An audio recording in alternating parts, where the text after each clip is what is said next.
Здравейте хора, чето пак съм върху лака. Сега снимам на... Всъщност не снимам да играм. Просто така съм свикнал да започвам. Сега снимам на... Сега снимам как се настройва Bandicam програмата. Вие сигурно не знаете, би трябвало. Ако снимате с нея, ще я знаете. Така. Това е началната страница на програмата. Тук не правете автоматичен запис. Не ви го препоръчвам. Това е от тези три точки си изберете къде да ви записва. Моето в The Game Small Yes. Тук отваряте папката, ето вижте. Папката се отваря. От видео тук си избирате откъде да снимате. Точно това е откъде да снимате и там откъде да ви стартира клипа или да ви го паузва. Или да го стопира. Така. Добавя ефекти при клик.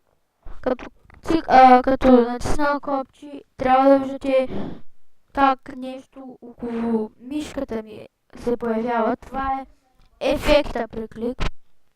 И това дясно копче, те са различни. Изображение.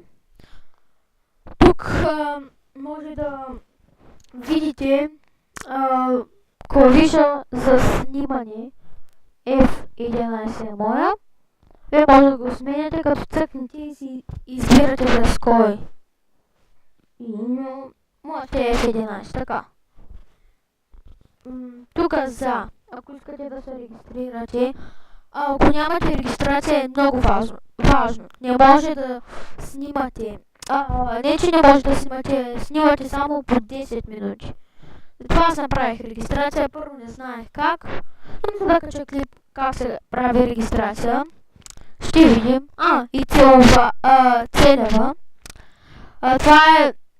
Аз сега снимам на разширен прозорец. Демек, ако искате да покажете нещо.